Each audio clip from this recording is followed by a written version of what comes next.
वो धीरे धीरे पृथ्वी के बदलते तापमान के हिसाब से ढलते गए और अब हजारों सालों बाद समुद्री पेड़ बर्फ की वजह से पूरी तरह से मरते या सूखते नहीं थे। अब सूक्ष्म जीव समुद्री जीव बन चुके थे। जब फिर से ज्वालामुखियों ने पृथ्वी की बर्फ को पिघलाना शुरू किया, तब ये समुद्री पेड़ जल्दी विकसित होकर फैल गए। धीरे धीरे वातावरण में ऑक्सीजन की मात्रा बढ़ने लगी और पृथ्वी पर होने वाली एसिड की वर्षा कम होने लगी। वातावरण में ऑक्सीजन आने की वजह से पृथ्वी की ओजोन लेयर्स मोटी होने लगी और आज से लगभग 47 करोड़ साल पहले पृथ्वी की ऊपरी सतह पर पहली बार मोसोस नामक प्लांट उगना शुरू हुआ।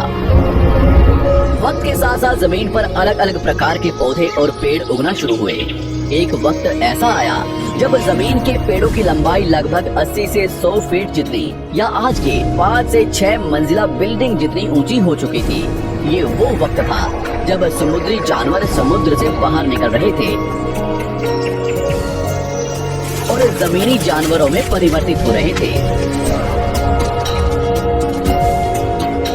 धरती की ज्यादातर जमीन एक जगह इकट्ठी हो चुकी थी, जिसे आज हम पैंजिया महाद्वीप के नाम से जानते हैं। पृथ्वी का वातावरण और तापमान लगभग स्थिर हो चुका था और अब करीब 21 से 23 घंटे का दिन हुआ करता था। अब समुद्री जीव पानी से बाहर रहने लगे थे और वातावरण के हिसाब से उनके शरीर का रंग रूप बदल रहा था। धीरे धीरे ये जमीनी जानवर डायनासोर्स में परिवर्तित हो गए। जिन डायनासोर्स ने पेड़ पौधे खाने शुरू कर दिए, उनका शरीर लंबा और विशाल रूप से विकसित होने लगा। कुछ डायनासोर्स शिकार किया करते थे, जिसके कारण वे छोटे और तेज होते चले गए।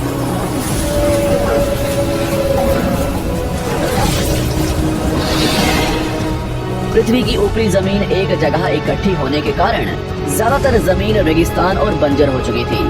ज्यादातर जंगल समुद्र के करीब हुआ करते थे, जिसमें डायनासोर्स रहा करते थे। आज से लगभग 20 करोड़ साल पहले पैंजिया महाद्वीप टूटना शुरू हो गया। पैंजिया के विभाजित होने की वजह से पृथ्वी की ज्यादातर ऊपरी जमीन पानी के संपर्क में आने लगी, जिसके फलस्वरूप पृथ्वी पर हरियाली बढ़ती गई, जिस वजह से डायनासोर्स और ज्यादा विभिन्न और विशाल होते चले गए। डायनासोर्स ने आने वाले लगभग 20 से 30 करोड़ सालों तक पृथ्वी पर राज किया। उस वक्त डायनासोर्स समुद्र से लेकर जमीन और आसमान तक पूरी पृथ्वी पर राज किया करते थे। इस दौरान अफ्रीका से टूटा भारत सीधे आकर आज के तिब्बत से टकराया और इस टकराव की वजह से हिमालय का निर्माण हुआ। आज से लगभग 6.5 करोड़ साल पहले पृथ्वी की तरफ आज के माउंट एवरेस्ट से भी बड़ा लगभग 4.5 लाख करोड़ किलो जितना वजनीय उल्कापिंड लगभग 80,000 किलोमीटर प्रति घंटे की स्पीड से पृथ्वी की तरफ आ रहा था। पृथ्वी की सतह को छूते ही उसमें भयंकर आग लगी और वो जलते हुए सीधा पृथ्वी से टकराया। इस टकराव से निकलने वाली ऊर्जा आज के 10 करोड़ परमाणु बम एक साथ फटने के बराबर थी। जहां ये उल्कापिंड गिरा, वहां के जानवर और पेड़ तुरंत भाप बनकर जल गए। गिरते ही पृथ्वी पर पूरी तरह धूल फैलने लगी। समुद्र में भयंकर बाढ़ आने लगी। भूकंप और आग ने पृथ्वी को जलाना शुरू कर दिया। कुछ ही घंटों में पूरी पृथ्वी के वातावरण में हानिकारक गैस और धूल की वजह से पृथ्वी नर्क हो चुकी थी। डायनासोर्स, घुटन, आग और भूखमरी से पूरी तरह विलुप्त हो गए। इस वक्त हमारे पूर्वज जमीन के अंदर रहा करते थे, जिसके कारण वो इस विशाल प्रलय से बच गए। पृथ्वी का वातावरण पूरी तरह से काला और अंधेरा हो चुका था, जिससे धूप भी जमीन तक नहीं पहुंच पा रही थी। पृथ्वी के पेड़ और ज्यादातर जानवर विलुप्त हो गए। वातावरण में धूल और हानिकारक गैस के कारण पृथ्वी पर फिर से एसिड की वर्षा शुरू हो गई और फिर पृथ्वी ठंडी होकर बर्फ से ढक गई। लेकिन इस बार पृथ्वी की बर्फ लाखों सालों तक नहीं जमी रही और 80 से 90 हजार साल बाद ये बर्फ पिघलनी शुरू हो गई। जैसे ही धरती पर वातावरण फिर से पहले जैसा होने लगा, वैसे ही ये छोटे जीव जमीन से बाहर आना शुरू हो गए।